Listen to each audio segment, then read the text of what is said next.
கிறிஸ்துவுக்குள் பிரியமானவர்களே, ஆண்டவராகிய இயேசு கிறிஸ்து நாமத்தினாலே இந்த நாளில் உங்களை வாழ்த்துகிறேன், வரவேற்கிறேன். கர்த்தர் உங்களை ஆசீர்வதிப்பாராக. யூடியூபில் பார்த்து கொண்டிருக்கிற ஒவ்வொரு ஜனங்களையும் கர்த்தர் அதிகமாக ஆசீர்வதிக்க வல்லமை உள்ளவராக இருக்கிறார். பிரேமா ஊழியர்களின் மூலமாக உங்களை வாழ்த்துவதில் நான் மிகுந்த மகிழ்ச்சி அடைகிறேன்.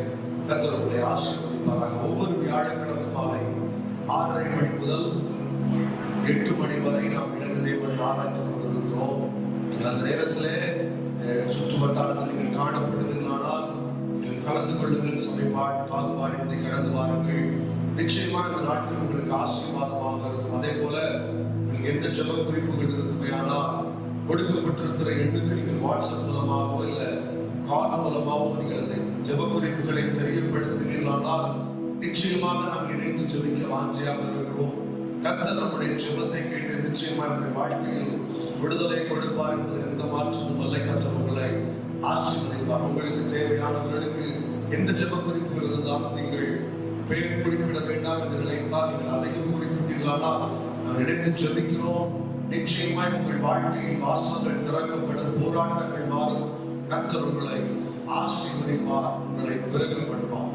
வேகமாக என்னுடைய வார்த்தைக்கு நேராக நான் கடந்து செல்லும்படியாக விரும்புகிறேன். என்னோடு கூட உங்கள் வேத புஸ்தகத்தை 1 கொரிந்தியர் புஸ்தகம் 3ஆம் அதிகாரம் 1ஆம் வசனத்தை எடுத்தவர்கள் வாசிக்க கேட்போம். 1 கொரிந்தியர் புஸ்தகம் 3ஆம் அதிகாரம் 1ஆம் வசனம்.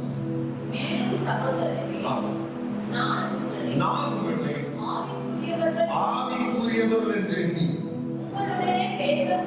உங்களுடனே பேசக்கூடாமல் மாம்சத்துக்குரியவர்கள் என்றும் கிறிஸ்துவுக்குள் குழந்தைகள் என்றும் எண்ணி பேச வேண்டியதாயிற்று. பவுல் மிக தெளிவான ஒரு காரியத்தை இந்த இடத்துல பதிவு செய்கிறார். கொரிந்து சபைக்கு அவர் சொல்லும் பொழுது ஒரு காரியத்தை மிக அழகாக சொல்லுகிறார். நான் உங்களை ஆவிக்குள்ளாக இருப்பீர்கள் என்று நினைத்தேன், ஆனால் நீங்கள் எப்படி இருக்கிறீர்கள் தெரியுமா? மாம்சத்துக்குரியவர்களாக இருக்கிறீர்கள். 2 காரியங்களை மிக தெளிவாக அவர்களிடத்திலே பதிவு செய்வதை பார்க்க முடிகிறது. முதலாவது ஒரு காரியம் ஆவிக்குரியவர்கள் என்று சொல்லப்பட்டிருக்கிறது. தேவனை ஆராதிக்கிற பிள்ளைகள், தேவனுடைய சமூகத்திற்கு கடந்து வருகிற பிள்ளைகள், தேவனை எல்லா ஞாயிற்றுக்கிழமையும் சரியான சமயத்தில் வந்து அவரை துதித்து தேவனுடைய நாமத்தை உயர்த்துகிற பிள்ளைகள். இரண்டாவது ஒரு காரியம் சொல்லப்பட்டிருக்கிறது, மாம்சத்துக்குரியவர்கள். இந்த உலகம் பிரகாரமாய் இந்த உலகம் செல்லுகிற போக்கிலே இந்த உலகம் வாழ்கிற வாழ்க்கையிலே வாழ்கிற ஜனங்கள். 2 குணாதிசயங்களை கொண்ட ஜனங்களை குறித்து பவுல் இந்த இடத்திலே மிக அழகாக பதிவு செய்கிறார். அவர் சொல்வதை விதமாக சொல்லுகிறார். வெளியே கிரகத்துல பார்க்கிறதுக்கு ஆவிக்குரியவர்களை போல இருக்கிறாங்க. ஆனா சிலரை பார்த்தா உலக பிரகாரமான வாழ்க்கையை வாழ்ந்து கொண்டிருக்கிறார். 2 விதமான ஜனங்களை குறித்து சொல்லுகிறார். காலை நேரத்தில் உங்கள் மத்தியில 2 ஜனங்களை குறித்து உங்கள் மத்தியில சொல்ல போகிறேன். ஆவிக்குரியவர்கள் எப்படி இருப்பாங்க? இந்த உலகத்திற்கு ஒத்த வேஷம் தரித்து கொண்டவங்க மாம்சத்துக்குரியவர்கள் எப்படி இருப்பார்கள் என்று பவுல் சொன்ன 2 காரியங்களை உங்கள் மத்தியில் எடுத்து வைக்க வேண்டும் என்று விரும்புகிறேன். வேத புஸ்தகத்தில் ஒரு காரியம் எழுதப்பட்டிருக்கிறது. லேகியோன் என்று ஒரு மனுஷனை குறித்து பார்க்கிறோம். இந்த மனுஷன் வெளியே பார்க்க ஒரு மனுஷனை போலதான் இருக்கிறோம். ஒரு நார்மலான ஒரு ஹியூமன் பீயிங் எப்படி ஒரு மனுஷன் இருப்பானோ அதே போலதான் இருக்கிறான். ஆனா இயேசு கிறிஸ்து அவரிடத்திலே வரும் பொழுது அவன் ஒரு காரியத்தை சொல்லுகிறான். நான் ஒருவன் அல்ல, நாங்கள் ஒரு கூட்டமாக இருக்கிறோம். வெளியே பார்க்கிறதுக்கு ஒரே மனுஷன் தான். இன்னைக்கு ஆவிக்குரியவங்களும் வெளியே பார்க்க ஒன்று போலதான் இருக்கிறாங்க, மாம்சத்துக்குரியவங்களும் வெளியே பார்க்க ஒரே போலதான் இருக்கிறாங்க. ஆனால் இதை அறிந்து கொள்வது யார் மட்டும்தான் தெரியுமா? தேவன் மட்டும்தான் அறிந்து கொள்ள முடியும். நம்ம நினைக்கிறோம் வெளியரங்கமான காரியத்தை பார்த்து ஆவிக்குரியவர்கள், வெளியரங்கமான காரியத்தை பார்த்து மாம்சத்துக்குரியவர்கள். நம்ம தராசுல வைத்து நாம் அணிந்து கொண்டிருக்கிறோம். ஆண்டவர் எப்படிப்பட்டவர்னா வசனம் மிக தெளிவாக சொல்லி இருக்கிறது. மனுஷனோ வெளியரங்கமான காரியத்தை பார்க்கிறான், ஆனால் தேவன் நம்மை படைத்த அவருடைய சுவாசத்தை நமக்கு கொடுத்து ஒரு மனுஷனாக மாற்றின தேவனுக்கு மட்டும்தான் என்ன தெரியும்னா நம்முடைய இருதயம் தெரியும். வெளியரங்கத்தை அவர் பார்க்கிற தேவன் அல்ல, உள்ளான இருதயத்தை கண்ணோக்கி பார்க்கிற தேவனாக இருக்கிறார். லேகியோன் மிக தெளிவாக சொல்லுகிறான், வெளியரங்கத்தில் அவன் ஒரு மனிதன் தான், வெளியரங்கத்தில் பார்க்க he was a human being. ஆனால் இயேசு கிறிஸ்து அந்த இடத்துல வரும்பொழுதுதான் ஒரு காரியத்தை அறிந்து கொள்கிறார்கள், இவருக்குள்ளே ஒரு பிசாசு இருக்கிறது. அந்த பிசாசு ஒருவனாக அல்ல, அவர்கள் ஒரு கூட்டமாக இருக்கிறார்கள். இன்னைக்கு மனுஷன் இதே போலதான் இருக்கிறான், வெளியே பார்க்க நல்லாதான் இருக்குது, ஆனா இருதயத்துல மாம்ச சிந்தங்கள் உடையவனாக, தெய்வ திட்டத்தை நிறைவேற்றாதவனாக, தேவனுக்கு பிரியமில்லாத வாழ்க்கை வாழ்ந்து கொண்டிருக்கிறார்கள். பவுல் சொல்லுகிற 2 காரியத்தை வேகமாக உங்கள் மத்தியில் எடுத்து வைக்க போகிறேன். ஆவிக்குரியவங்க எப்படி இருப்பாங்க, உலக பிரகாரமான மனிதர்கள் எப்படி இருப்பார்கள், அவர் சொல்லுகிற காரியத்தை வேகமாக எடுத்து வைக்க வேண்டும் என்று விரும்புகிறேன். அதே 1 கொரிந்தியர் 3ஆம் அதிகாரம் 3ஆம் வசனத்தை வாசிக்க கேட்போம். பொறாமையும் வாக்குவாதமும் பேதங்களும் உங்களுக்குள் இருக்கிறபடியால் நீங்கள் மாம்சத்துக்குரியவர்களாக இருக்கிறீர்கள். பவுல் கொரிந்து சபைக்கு அங்கே வாழ்கிற ஜனங்களுக்கு ஒரு காரியத்தை அவர் சொல்லுகிறார். மாம்சத்துக்குரியவர்கள் எப்படி இருப்பார்கள் தெரியுமா? பொறாமை உள்ளவர்களாக இருப்பார்கள். எப்படிப்பட்டவர்களாக இருப்பாங்க? பொறாமையுடையவர்களாக இருப்பார்கள். வேத புத்தகத்தில் வாசிக்கும் பொழுது சவுலையும் தாவீதையும் நான் அதற்கு ஒப்பனையாக சொல்லும்படியாக விரும்புகிறேன். ஒரு முறை தாவீது அந்த போருக்கு போயிட்டு வரும் பொழுது அங்க இருக்கிற சிஸ்டர் சகோதரிகள் எல்லாம் ஒரு பாட்டை பாடுறாங்க. வேத புத்தகத்தில் வாசிக்கும் பொழுது 1 சாமுவேல் புத்தகம் 18ஆம் அதிகாரம் 7ஆம் வசனத்தில் சொல்லப்பட்டிருக்கிறது, சவுல் கொன்றது 1000, ஆனால் தாவீது கொன்றது 10000 என்று முறையாக பாடிக்கொண்டே இருக்கிறார். யார் ராஜாவா இருக்கிறது? சவுல் ராஜாவா இருக்கிறார். தாவீது என்ன பண்ணிட்டு வராரு? யுத்தத்துக்கு போயிட்டு வர்றார். யார்தான் ராஜா? சவுல் தான் ராஜா. ஆனால் சாமுவேல் ஒரு மனுஷரை அபிஷேகம் பண்ணியிருக்கிறார். அவருடைய பேர் தாவீது. ஆனா அவன் சாதாரண மனுஷனாக தான் இருக்கிறான். யுத்தத்துக்கு போயிட்டு வரும் பொழுது சுற்றி இருக்கிற ஜனங்கள், சவுலோடு இருக்கிற ஜனங்கள் ஒரு பாட்டை பாடுறாங்க. சவுல் கொன்றது 1000, தாவீது கொன்றது 10000. அவனை குறித்து புகழ்ந்து சொல்ல சவுலுக்குள்ள ஒரு கோபம் எழுந்தது, சவுலுக்குள்ள ஒரு பொறாமை எழுந்தது. என்னை விடவும் ஒருவன் வலிமையாக மாறிவிட்டானா, என்னை விடவும் ஒரு பலசாலி ஒருவன் உண்டா? தேவனால் அபிஷேகம் பண்ணப்பட்ட மனுஷனுக்குள்ள பிசாசு கடந்து வரும் பொழுது இப்படிப்பட்ட குணாதிசயம் அவனுக்குள்ளே காணப்படும். வெளியே பார்ப்பதற்கு அவன் தேவனால் அபிஷேகம் பண்ணப்பட்ட ஒரு மனுஷன் தான், தேவனால் அபிஷேகம் பண்ணப்பட்ட தெரிந்து கொள்ளப்பட்ட ஒரு மனுஷன் தான். வெளியரங்கம் நல்லா தான் இருக்குது, வெளியரங்கல்ல பார்க்க ஆவிக்குரிய பிள்ளைதான், ஆனா உள்ளுக்குள்ள பொறாமை என்கிற பிசாசு மாம்சத்துக்குள்ளே அவரை தள்ளிக் கொண்டு இருக்கிறது. மாம்ச குணம் அவங்க சொல்றாரு, பொறாமை இருக்குதா? இது உங்களுடைய வாழ்க்கையில ஆவிக்குரிய குணம் அல்ல, மாம்சத்துக்குரிய குணம். அப்படிப்பட்ட குணத்துக்கு தூரம் இருக்கணும். ஆண்டவர் அதை தான் நம்முடைய வாழ்க்கையில விரும்புகிறார். சவுலுக்குள்ள பொறாமை எழுப்புது. வசனம் சொல்லுது, தாவீதை தெள்ளுப்பூச்சியை வேட்டையாடுவதை போல அவனை கொலை செய்யும்படியாக சவுல் மகன் தேடிக் கொண்டிருக்கிறார். காரணம் என்ன? ஒரே ஒரு பிசாசு, ஒரே ஒரு மாம்சம். அந்த மாம்சம் என்ன சொல்லுது? அவன் வளர்ந்துடக்கூடாது, உன் பக்கத்து வீட்டுல இருக்கிறவன் உருப்பற்றவே கூடாது, உன் கூட இருக்கிறவன் நாசமா போட்டும், உன் கூட இருக்கிறவன் அழிஞ்சு போகட்டும். பொறாமை என்கிற எண்ணம் எழுதுகிறது. அவர் சொல்லுகிறார், மாம்ச கூட என்ன சொல்லுது தெரியுமா? பொறாமையை கட்டி தருகிறது. ஆண்டவர் நம்மிடத்திலே விரும்புகிற ஒரு குணம் என்ன தெரியுமா? இந்த பொறாமையெல்லாம் கடத்தி போட்டு, ஆண்டவரே எங்க வீட்டு பக்கத்துல இருக்கிறவங்க நல்லா இருக்கட்டும், எங்கிட்ட பேசுற ஃப்ரெண்ட்ஸ் நல்லா இருக்கட்டும், எங்க சொந்தக்காரங்க நல்லா இருக்கட்டும், நாங்க எங்களை தேடி வருகிற பிள்ளைங்க நல்லா இருக்கட்டும். யாரும் கெட்டு போவது தேவனுக்கு விருப்பம் அல்ல. பவுல் ரொம்ப அழகான ஒரு காரியத்தை பதிவிடுகிறார். பொறாமையும் வாக்குவாதமும் பேதங்களும் உங்களுக்குள்ள இருக்குதுயா, இதுதான் மாம்சம் என்று சொல்லுகிறேன் என்று மிக தெளிவாக குறிப்பிடுகிறார். ஒரு மனுஷன் ஒரு ஊர்ல ஒரு அழகான ஒரு கடையை வைத்திருந்தார், ஒரு துணி கடையை வச்சிருந்தார். அந்த துணி கடையில நல்ல சேல்ஸ் ஆகிட்டே இருந்துச்சு. காரணம் பார்த்தா அந்த ஊர்ல அந்த ஒரே ஒரு துணி கடை தான் பெரிய ஒரு கடை. பக்கத்து ஊர்ல அதை சுற்று வட்டாரத்துல இருக்கிற எல்லா ஜனங்களும் அந்த துணி கடைக்கு தான் கடந்து வர்றாங்க, நல்ல துணியை எடுத்துட்டு போறாங்க. ஒரு நாள் அந்த கடையின் பக்கத்துல ஒரு சின்ன வாலிப பையன் ஒரு கடையை போடுறான். இதே துணி வியாபாரத்தை அவன் ஆரம்பிக்கிறான். இவருக்கு பயங்கர போராமை வந்தது. என்னுடைய சேல்ஸ் இவர் குறைத்து விடுவானே எண்ணினான். அந்த வாலிப பையனுக்குள்ள ஒரு கொள்கை இருந்துச்சு, நிறைய பொருட்களை வாங்கணும், சின்ன லாபத்திற்கு அதை விற்றால் போதும் அப்படின்னு ஒரு கொள்கையோடு வாழ்ந்து கொண்டிருக்கிறான். பார்த்தா வர வர நம்ம பெரிய அங்கிளுக்கு சேல்ஸ் குறைஞ்சிட்டே போகுது.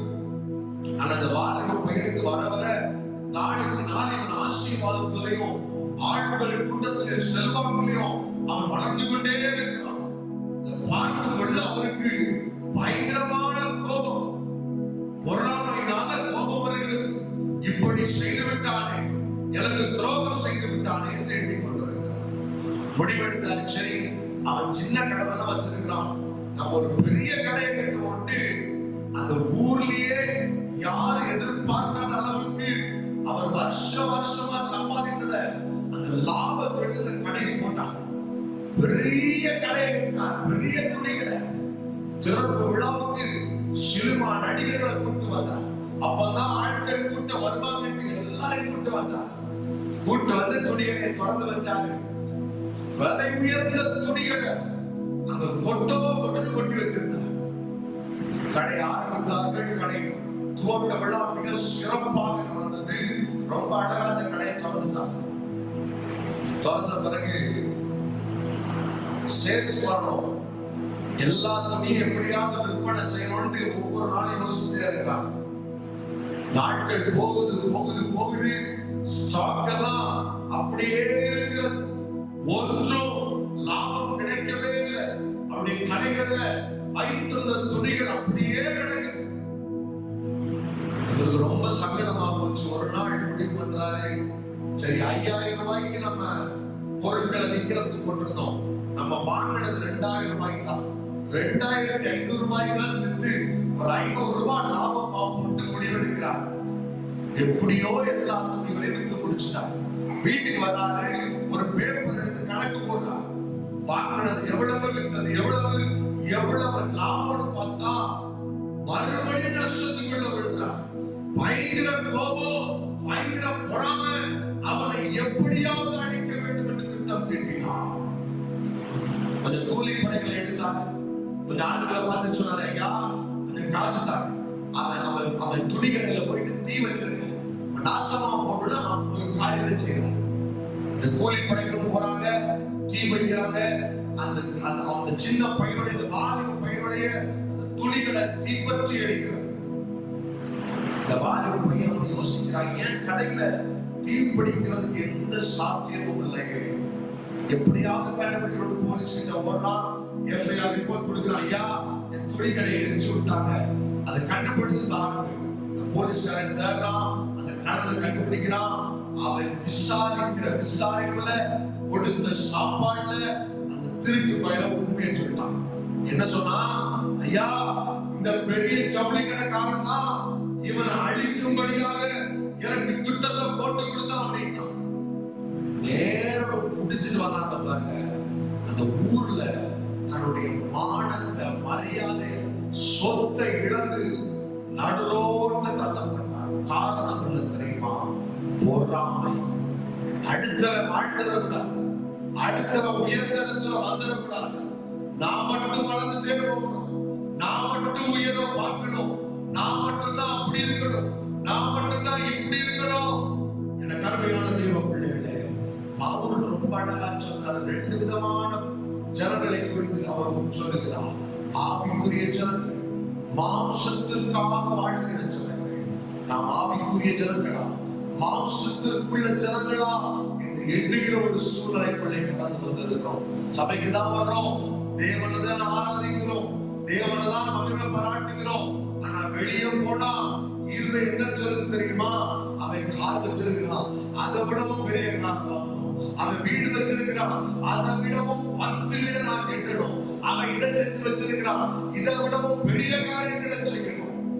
மாம்சத்திற்குள்ளாக வாழாதபடி ஆவிக்குள்ளாக நாம் மாற வேண்டுமானால் இந்த பொறாமை, இந்த பிடிவாதத்தை விட்டுச்சு, ஆண்டவரே என்னை தாழ்மைப்படுத்துகிறேன் அப்பா, என்னை பெருமைப்படுத்துவதை விட்டுவிட்டு அடுத்தவனுக்கு மேல இருக்கிற பொறாமை விட்டுட்டு, ஆண்டவரே உம்மை குறித்த பெருமையை நான் செலுத்துகிறேன் என்று சொல்லும் பொழுது கர்த்தர் நம்மை ஆசீர்வதிக்கிறதை போலாக இருக்கிறார். சங்கீதக்காரன் சொல்லுகிறான், சில ரதத்தை குறித்தும் குதிரைகளை குறித்து இந்த உலகத்தில் மேன்மை பாராட்டுறாங்க. ஆனால் நானோ என்றால் என்னை உருவாக்கின தேவன் நாசியிலே சுவாசத்தை கொடுத்து தாயின் கருவிலே தெரிந்து கொண்டு ஒரு பிரச்சனை வராதபடி இந்த உலகத்திலே ஆசீர்வாதமாக ஒரு ராஜாவாக உயர்த்தி வைத்திருக்கிறாரே, அவரை குறித்துதான் நான் மேன்மை பாராட்டுவேன். எனக்குள்ள இருக்கிற பெருமை தேவத்தை குறித்த பெருமை என்று சொல்லுகிறார். பொறாமை இல்லாம ஆண்டவரே எல்லாரையும் ஆசீர்வதிங்கப்பா, எல்லாரையும் உயர்த்துங்க ராஜா, எல்லாருடைய சூழலை மாற்றுங்க என்று கேட்கும் பொழுது கர்த்தர் நம்மை ஆசீர்வதிக்கிற தேவனாக இருக்கிறார். யோசேப்புடைய வாழ்க்கையில் பார்க்கும் பொழுது யாக்கோபு அவனை நேசித்தபடியா ஒரு அழகான பலவன் அங்கீக கொடுக்கிறார். ஆனா கூட இருக்கிற சொந்த அண்ணன் தம்பிக்கு அவனுக்கு மேல ஒரு பொறாமை என்ன தெரியுமா வருது? இவ்வளவு அழகான கலர்ஃபுல் ட்ரெஸ் போட்டிருக்கிறாங்க, நமக்கு அது கிடைக்கலையே, பொறாமை வருகிறது. பொறாமை நிமித்தம் என்ன நடக்கிறது தெரியுமா? தம்பிய ஒரு பாழ குளியலுக்கு போட்டு போயிட்டான், வித்துட்டு போயிட்டான். நடந்த காரியம் என்ன தெரியுமா? இவன் அந்த தேசத்திற்குள்ளே போகிறான். ஆனால் யோசேப்புக்குள்ள இருந்த ரொம்ப அழகான ஒரு அதிசயம், அவனுக்கு பொறாமை இல்ல, பெருமை இல்ல, பிடிவாதம் இல்ல. அவன் சொல்றான், நீ தேவனுக்கு எது விருப்பமோ அதை செய்ய வாஞ்சையா இருக்கிற. ஆண்டவர் விரும்பின ஒரு வாழ்க்கை வாழுகிறான். எத்தனையோ பாவங்கள் அவனுடைய வாழ்க்கைக்குள்ளே கடந்து வருகிறது, அக்கிரமங்களுடைய வாழ்க்கைக்குள்ளே கடந்து வருகிறது. ஆனா எல்லாத்துக்கும் நோ சொல்லிட்டு ஆண்டவரை நம்பி என் தேவர் எனக்காய் காரியங்களை வாய்க்க பண்ணுவார், செய்வார் என்ற ஒரு நம்பிக்கையில வாழ்கிறான். எந்த ஜனங்கள் பொறாமையின் நிமித்தமாய் இவரை தள்ளி போட்டார்களோ அவர்களை தேவன் யோசேப்புடைய கால்களில் கொண்டு வருகிறார். வசனம் சொல்லியிருக்கிறது போல அரிக்கட்டுகள் உயர்ந்து நிற்கிறதை நான் பார்த்தேன். மற்ற எல்லா அரிக்கட்டுகளும் அவனுக்கு முன்பதாக தலைவணங்கிற ஒரு அனுபவம். பொறாமையினாலே தள்ளப்பட்டார்கள். ஆனால் ஒரு பொறாமை நினைக்காத யோசேப்புடைய வாழ்க்கைய கர்த்தர் உயர்த்த ஆரம்பிச்சார். இன்னைக்கு நமக்குள்ள பொறாமை இல்லைன்னு வச்சுக்கோங்க, கர்த்தர் நிச்சயமாக நம்மை ஆசீர்வதிப்பார். மாம்சத்துக்குள்ள வாழ்க்கையை வாழாமல் ஆவிக்குரிய வாழ்க்கையை வாழுவோம். இரண்டாவது, பவுல் யாரை மாம்சத்துக்குரியவர் என்று சொல்கிறார் தெரியுமா? அதே கொரிந்தியர் புத்தகம் 3ஆம் அதிகாரம் 4ஆம் வசனத்தை நாம் வாசிக்க கேட்போம். ஒருவர் நான் பவுலை சேர்ந்தவன் என்றும் வேறொருவர் அப்போலோவை சேர்ந்தவன் என்றும் சொல்லுகிறபடியால் நீங்கள் மாம்சத்துக்குரியவர்களாக இருக்கிறீர்கள். இன்னைக்கு நம்ம கிறிஸ்தவ வட்டாரத்துல பார்க்க போனா பலவிதமான சபை வேறுபாடுகள் இருக்கிறது. எங்க போய் பார்த்தாலும் ஆதியேகோவா பெந்தேகோஸ்தே சபைன்னு ஒரு சபை, பெந்தேகோஸ்தே சபைன்னு ஒரு சபை, அசெம்பிளிஸ் ஆஃப் காட்னு ஒரு சபை, சிஎஸ்என்னு ஒரு சபை, ஆர்சின்னு ஒரு சபை, லிஸ்ட் எடுத்து பார்த்தா 1300 சபை இருக்கும். எல்லாம் ஆராதிக்கிறது யாரெல்லாம்? இயேசுதான். ஆனா ஒரு கொள்கைய வச்சிருப்பாங்க, ஒரு பிடிவாதம் அவங்களுக்குள்ள இருக்கும். நாங்கள் பவுலை சேர்ந்தவர்கள், நாங்கள் அப்போலோவை சேர்ந்தவர்கள், நாங்கள் சிஎஸ்ஐ, நாங்கள் ஆதியேகோவா பெந்தேகோஸ்தே சபை. எல்லாம் வேறுபாடுதான் வாழ்க்கை வாழ்ந்தது. இயேசு ஒன்றுதான். ஆனா இயேசுவ பரோட்டா போல பிச்சு சால்னா ஊத்தி தின்னுருக்குறான். பவுல சேர்ந்தவன், அப்போலோவை சேர்ந்தவன். பவுல் மிக அழகாக சொல்றாரு, நாங்க ஊழியக்காரன் ஐயா. அதுக்கு பின்னாடி இருக்கிற வசனத்தை வாசிக்கும் பொழுது ரொம்ப அழகா சொல்றாரு, we are just the servant of God. நாங்கள் தேவனுடைய ஊழியக்காரர்கள் தான். எங்களை கொண்டு ஒண்ணு செய்ய முடியாது. இயேசுவை பங்கு போட்டு பிச்சுக்கிறாங்க. ஆண்டவர் இதைதான் மாம்சத்துக்குரியவர் என்று சொல்லுகிறார்கள். ஏனென்றால் நாம் பார்க்கிற இந்த சபையோ இந்த கட்டிடமோ நம்மளை பரலோகத்துக்கு கொண்டு போவதல்ல. இயேசு என்கிற நாமம் ரட்சிக்கப்பட்டு ஞானஸ்தானம் எடுத்து சபையில திருவிருந்தெடுத்த ஆண்டவரே என்னை மன்னியும் என்று பாவ மன்னிப்பு பெற்றவர்கள் மட்டும்தான் அந்த பரலோக நாட்டுக்குள்ளே நடந்து செல்ல முடியும்.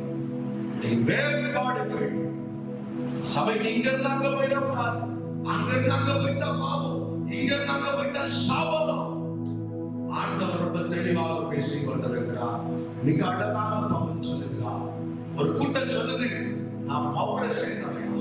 நீ பவுலை சேர்ந்தவனா இருந்தாலும் சரி, அப்போலோவை சேர்ந்தவனா இருந்தாலும் சரி, இயேசுவோடு சேர்ந்திருந்தால் மாத்திரம்தான் பரலோக ராஜ்யம் போக முடியும். நான் அந்த சர்ச்சில் இத்தனை வருஷம் மெம்பர், இந்த சர்ச்சில் இத்தனை வருஷம் மெம்பர், நான் சர்ச்சில் டீக்கனா, நான் தான் செக்ரட்டரி, எவனாக இருந்தாலும் பரவாயில்ல. ஆண்டவர் சொல்லுகிற ஒரே ஒரு தெளிவான காரியம், நீ இயேசுவோடு சேர்ந்திருக்க வேண்டும். பவுலை சேர்ந்தவன் என்றோ அப்போலோவை சேர்ந்தவன் என்றோ பெருமை பாராட்டாதவன், பெருமை குறைத்து விட்டு ஆண்டவரே நீர் எனக்குள் இருக்கிறீர் என்கிற ஒரு வைராக்கியத்தோடு வாழுகிற ஒரு வாழ்க்கைய கர்த்தர் இன்னைக்கு விரும்புகிற தேவனாக இருக்கிறார். ரெண்டு காரியம் பவுல் சொல்றாரு, மாம்சமானது. முதல்ல பெருமை, இரண்டாவது பார்க்கும்போது வாக்குவாதம். பேதர் என்று சொல்லிவிட்டு அவர் சொல்லுகிறார், சில பவுலுடைய கூட்டம், சில அப்போலுடைய கூட்டம் பிரிச்சுட்டு இருக்கிறாங்க. இதெல்லாம் ஆண்டவர் மாம்சம் சொல்லிட்டார். அப்ப நீங்க எல்லாம் கேட்கலாம், ஆவிக்குரியவங்க யார் யார்? அதையும் பவுல் மிக தெளிவாக அதே கொரிந்தியர் புத்தகம் 3ஆம் அதிகாரம் 11ஆம் வசனத்தில் மிக தெளிவாக குறிப்பிடுகிறார். எழுத்தவர்கள் வாசிப்போம். 1 கொரிந்தியர் 3ஆம் அதிகாரம் 11ஆம் வசனம்.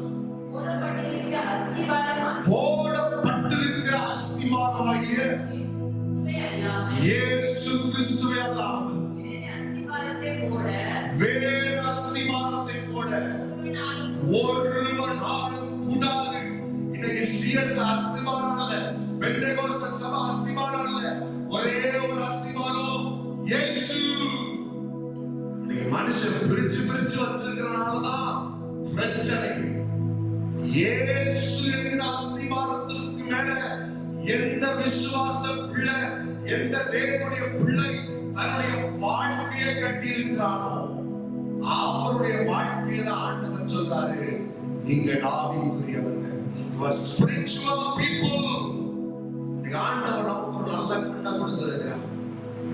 இந்த கண்ணோட நம்ம என்ன யோசிக்கிறோம், ஆண்டவரே நாம் பார்க்கிறதுல நீங்க ஒரு வித்தியாசத்தை படுத்துங்க. எது மாம்சம், எது ஆவிக்குரியம், ரெண்டையும் வேறுபடுத்தி காட்டுங்கப்பா. பவுல் ரொம்ப அழகா சொல்றாரு, சிஎஸ்ஏ இருக்கலாம், அந்த சபை இருக்கலாம், இந்த சபை இருக்கலாம். நீங்க 1300 சபை இல்ல, 2000 சபை இல்ல, 10,000 சபை இருக்கு. நாகர்கோயில தடுக்கி விழுந்தா 30 சபை, இந்த இறச்சப்பட சுற்று வட்டாரத்துல பார்த்தா தடுக்கி விழுந்தா 15 சபை. சபைக்குள்ள போட்டி என்ன தெரியுமா? இங்க இருந்து அங்க போயிடக்கூடாது, அங்க இருந்து இங்க போயிடக்கூடாது.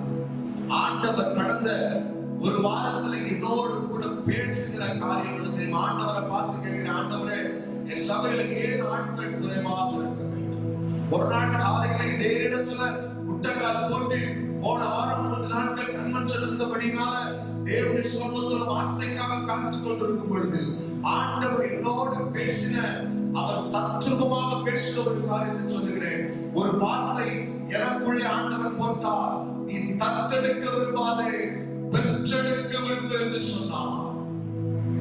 அடுத்த சபையில இந்த 10 பேரும் சர்ச்சில் கொண்டு வந்து நல்ல கைத்தட்டி ஆராதிக்கிறார். ஆராதனா ஒரு தேவனை அறியாத பிள்ளை, ஒரே ஒரு தேவனை அறியாத ஒரு சகோதரனோ சகோதரியோ உடைய சபைக்கு வருவாங்கன்னா அதுதான் நீ பெற்றெடுக்கிற ஒரு ஆசீர்வாதம்.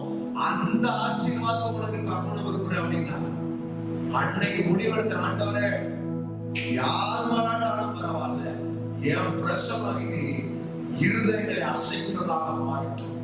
யாராயிலும் ஒரே ஒரு ஜனம், ஒரே ஒரு மனுஷன் என் சபைக்கு வந்தாலும் போதும், நான் ஆராதிக்கிறேன், நான் தத்தெடுக்கிற விரும்பல. இந்த சபைக்கு 10 பேரை கொண்டு எனக்கு விருப்பம் இல்லை, அந்த சபைக்கு 100 பேரை கொண்டு எனக்கு விருப்பமே இல்லை. அவனுடைய சமுத்திரனை நிச்சயமா சொல்லக்கூடிய ஆண்டவரே, நீர் எனக்கு தாரமப்பா.